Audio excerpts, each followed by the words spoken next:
ሜርቲሳከር ስለ አርሰናል አጥቂ ምን አለ? በተጠናቀቀው የውድድር ዓመት በእንግሊዝ ፕሪምየር ሊግ ውድድር ሁለተኛ ደረጃን ይዞ ካለምንም ዋንጫ ያጠናቀቀው አርሰናል ለውጤቱ አለመሳካት በቅድሚያ ከሚነሱ ጉዳዮች አንዱ ሁነኛ የአጥቂ መስመር ተጫዋች አለመኖሩ ነው። ይህንንም ተከትሎ አርሰናል የአጥቂ ስፍራውን በአስተማማኝ ደረጃ ለመሸፈን በጥር የዝውውር መስኮትና በያዝነው ሳምንት በተከፈተው የክረምቱ ዝውውር ከተለያዩ የአውሮፓ የፊት መስመር ተጫዋቾች ጋር ስሙ ሲያያዝ ቆይቷል። ስማቸው ከአርሰናል ጋር በጉልህ ከሚጠቀሱ አጥቂዎች መካከል የስፖርቲንጉ ቪክቶር ዮኬሬሽ እና የአርቢ ላይፕዚጉ ቤንጃሚን ሼሽኮ ቀዳሚዎቹ ናቸው።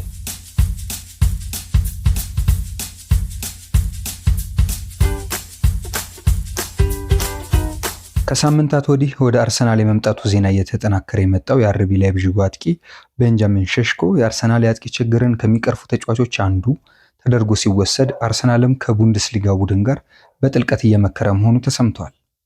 ከቀናት በኋላ ተዘግቶ በተከፈተው የዝውውር ገበያ በሽያጭ በቅድሚያ ከተነሱ ጉዳዮች አንዱ የሆነው ሼሽኮ እንዲሁም ተፎካካሪው ዮኬሬሽ ወደ አርሰናል የሚያደርጉት ዝውውር የአርቴታና የቤርታ ፍላጎት የፊርማ ነጸብራቅ ሆኗል።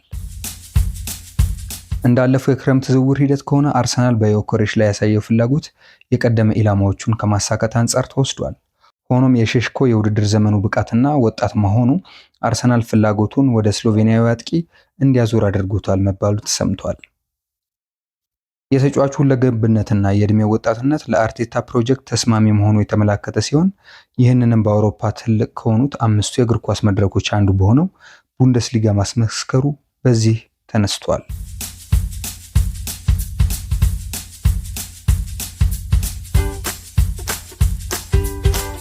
ሼሽኮ ባለፉት 2 የውድድር ዓመታት በቡንደስሊጋ ያገኘው ልምድ አርሰናል እርሱን እንዲያስፈርመው ከሚያደርጉት ምክንያቶች አንዱ ሲሆን ይህም በፖርቹጋል ሊግ ጥሩ የግብ አስቆጣሪነት ዓመታትን ካሳለፈው ዮኬሬሽ ይልቅ ለፕሪሚየር ሊግ ፈተና ቅርበት እንዳለው እየተነሳ ይገኛል። በዚህ ረገድ የአርሰናሉ የቀድሞ የመሃል ተከላካይና የአርሰናል አካዳሚክ ዳይሬክተር ፐር ሜርቲሳከር ሐሳቡን ሰንዝሯል። ሜርቲሳከር እንደሚለው ቡንደስሊጋው ከፕሪሚየር ሊጉ ጋር ተቀራራቢ የሆኑ ነገሮች ስላሉት ከዛ የሚወጡ ተጫዋቾች በሊጉ ውጤታማ የመሆን እድል አላቸው። በዚህም ከአርሰናል በላይፕዚግ በ2019 በውሰት 6 ወራት የቆየውን ኤሚል ስሚዝሮን ያነሳል። ሜርቲሳከር እንደሚለው ስሚዝሮ በላይፕዚግ ጥቂት ቆይታን ቢያደርግም በአጨዋወትና በሜዳ ውስጥ በሚታይ የትጋት ረገድ ግን ከፍ ያለ ለውጥ አምጥቶ ወደ ፕሪሚየር ሊጉ ተመልሷል። በዚህም የቡንደስሊጋ የውድድር ፍጥነትና ጥንካሬ ከፕሪሚየር ሊጉ ጋር ተዛማጅ መሆኑን በማውሳት የሼሽኮ ወደ አርሰናል መምጣት ያለውን ጠቀሜታ ያነሳል። ለሐሳቡ ማስረጃነት ሼሽኮ አሁን እያሳየ ያለው አቅም የሲቲ ሃላንድ በቡንደስሊጋው ያሳየውን ብቃት ያስታወሰ መሆኑን የተናገረው ሜርቲሳከር ቤንጃሚን ሼሽኮም ወደ አርሰናል ቢመጣ እንደ ሃላንድ እንደሚሳካለት አለመጠራጠሩን አመልክቷል።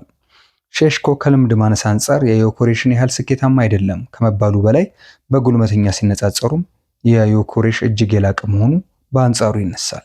በዚህም አርሰናል ከሼሽኮ ዝውውር ማድላት ጎን ለጎን ፊቱን ወደ ዮኬሬሽ ሊያዞር የሚችልበት እድል መኖሩም ተመልክቷል።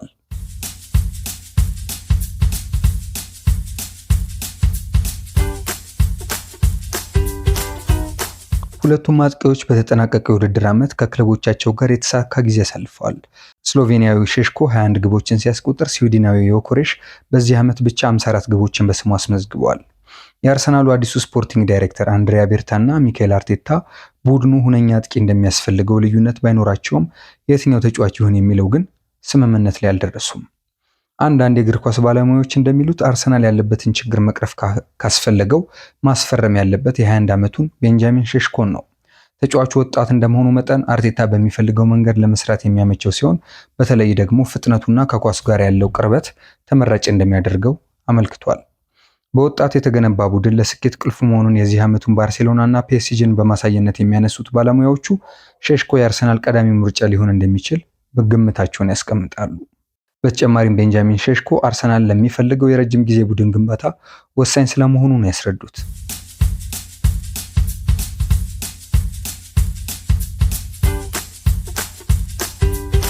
ዘአትሌቲክ ያናገራቸው ሌሎች ባለሙያዎች ደግሞ በአንጻሩ የተለየ ሀሳብ አላቸው። ለአርሰናል በዚህ ሰዓት ቪክቶር ዮኬሬሽ የተሻለ አጥቂ ነው ይላሉ። ስዊድናዊ አጥቂ ግብ በማስቆጠር ከሼሽኮ ጋር ፍጹም የሚነጻጸር አይደለም ሲሉም ነው የሚያነሱት። ብራይተንን ጨምሮ በተለያዩ የእንግሊዝ ክለቦች በውሰት ያሳለፈው ተጫዋቹ በ2 ዓመት የስፖርቲንግ ሊዝበን ቆይታው 102 ጨዋታዎች አድርጎ 97 ግቦችን ማስቆጠሩን ያነሳሉ። በዚህ ዓመት አውሮፓ ላይ ከፍተኛ ግብ በማስቆጠር ቁጥር 1 የተቀመጠው ሲሆን በዚህ ዓመት አውሮፓ ላይ ከፍተኛ ግብ በማስቆጠር ቁጥር 1 ላይ የተቀመጠው አጥቂው ከሼሽኮ ባነሰ የዝውውር ዋጋ አግኝቶ አለማስፈረም አሁንም ስለ ቡድን ግንባታ ማሰብ በቀጣይ ዓመት ዋንጫ ለሚፈልግ ቡድን ምክንያታዊ ሊሆን እንደማይችል ነው የሚገልጹት። አርሰናልን ወደሚፈለገው አቅጣጫ ለመውሰድ ስፖርቲንግ ዳይሬክተር እና አሰልጣኙ በአንድ አቅጣጫ መቆም አለባቸው የሚሉት ደግሞ የቀድሞ የእንግሊዝ እግር ኳስ ማህበር የቴክኒክ ዳይሬክተር ለስሊ ሪድ ናቸው።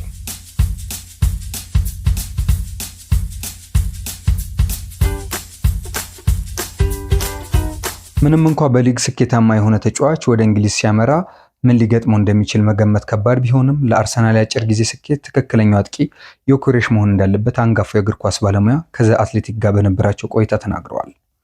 ዓመቱን ያለ ዋንጫ ያጠናቀቀው አሰልጣኝ ሚካኤል አርቴታ በርካታ ግቦችን ካስቆጠረው ዮኬሬሽ ይልቅ ቤንጃሚን ሼሽኮን እንደሚፈልግ በግልጽ መናገሩ ከአንድሪያ ቤርታ ጋር ግልጽ ልዩነት እንዳላቸው የተቀመጠ ነው። በገጠመው የአጥቂ ችግር ምክንያት በአስገዳጅ ሁኔታ ካይ ሃቨርትዝን የመጨረሻ አጥቂ አድርጎ የተጠቀመው ስፔናዊ አሰልጣኝ የሼሽኮ ወደ አርሰናል መምጣት የሃቨርትዝን ግልጋሎት በሚገባ ለማግኘት እንደሚያግዝ ይገልጻል። ሃቨርትዝ ከመጨረሻ አጥቂ ይልቅ ከጀርባ ሆኖ ሲሰለፍ በብዙ ስኬታማ እንደሚሆን ያሳወቀው አርቴታ በተለይ ከሼሽኮ ጋር የሚኖራቸው ጥምረት ይበልጥ አስፈሪ የፊት መስመር ለመገንባት ቁልፍ ጉዳይ እንደሚሆን ያምናል።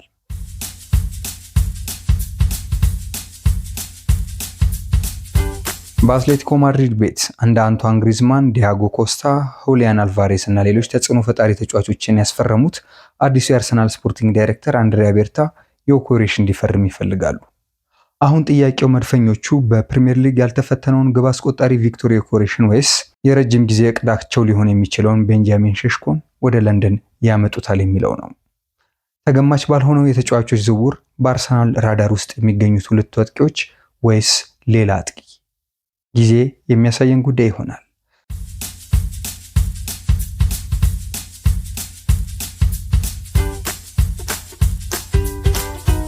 ሼሽኮንና ዮኬሬሽን ያየንበት ዳሰሳ ይህን ይመስላል። ከሌሎች ዝግጅቶች ጋር አብራችሁን ቆዩ። ሰላም።